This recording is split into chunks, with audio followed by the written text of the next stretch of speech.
What's going on, ladies and gentlemen? And as you can see here, we have RVNC, Revance Therapeutics, sitting at price 25.94.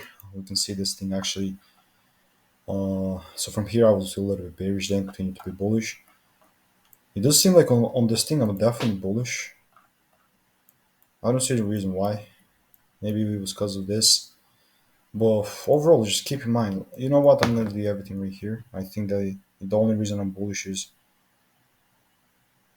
I don't even know why, man. Like, because on the 3-month chart, we can see right here that we did manage to break below, but only here. Oh, that was not the case. It was break right here. I'm gonna keep this on the chart because this is where we didn't break on the monthly. Okay, I'm wrong about that. Then we came broke here.